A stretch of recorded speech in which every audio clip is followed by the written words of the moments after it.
Good morning. I want to ask you a question. Are you a friend of God? Why do I ask that? It's because I believe that God values friendship with us above anything else. There are very few people referred to as God's friend in the Old Testament, but we see in the book of James that Abraham was called a friend of God. Now, something I find really interesting about Abraham is that he's buried at a place called Hebron in Israel. Now, Mount Hebron is the highest place in the land, and the word Hebron literally means friendship. The author Dutch Sheets, in his book on prayer, writes this: being the highest point in Israel, Hebron teaches us that the highlight of the Christian life and the pinnacle from which all else should flow is friendship with the Almighty. It is only from there, as we look down on all of life, that the correct perspective can be obtained. Think about a child who, in its early years, sees its parents as protector and provider, but as the child grows and matures into adulthood, they also start to care about the parents' wants and needs, care about their heart. The relationship takes on a new dimension of friendship, and that's what I believe our relationship with God should look like.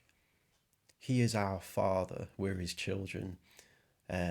He's always going to be our provider, protector, deliverer, and how wonderful that is.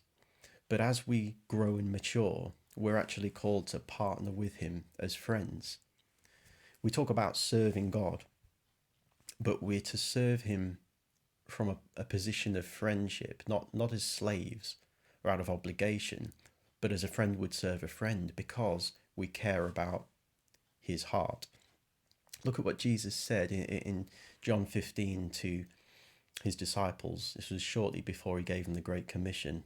He said to them, "No longer do I call you servants, for a servant does not know what his master is doing, but I have called you friends." Because of what Jesus has done for us, we can be restored to that place of intimacy and friendship with God if we would choose it. I looked up the word friend, and it's the word philos. It means someone dearly loved, prized in a personal, intimate way, a trusted confidant, held dear in a close bond of personal affection. Wow. A trusted confidant. To earn God's trust, we need to learn to walk in obedience to His voice and the leading of His Spirit. We've talked a lot about that in recent months. But again, we do this from a position of friendship with Him because we want to please Him. We care about His heart. A true healthy friendship cannot be sustained if it's all one way. If it's all me, my problems, my concerns, I want you to do this for me, fix this, fix that. I don't care about what you're going through. I don't want to know, I don't want to hear it, what you're going through. It's just about me. Of course, it doesn't work that way. But we can treat God in this way.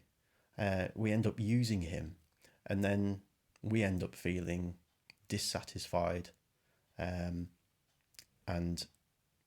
have a complete lack of motivation in our relationship with God. And similarly, if we prioritize serving out of religious duty, then we're going to end up dissatisfied and burnt out.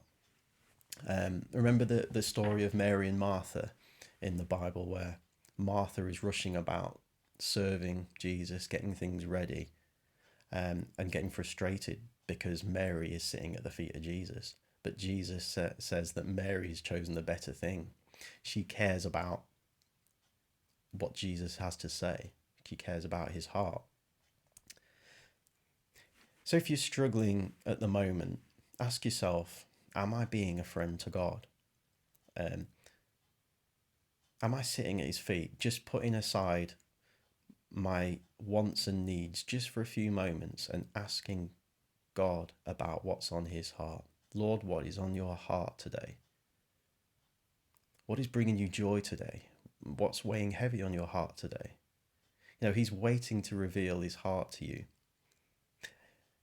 it will transform your relationship with God if you approach it in this way and recognize that you are called to be a friend of God. Your heart will be changed in the process.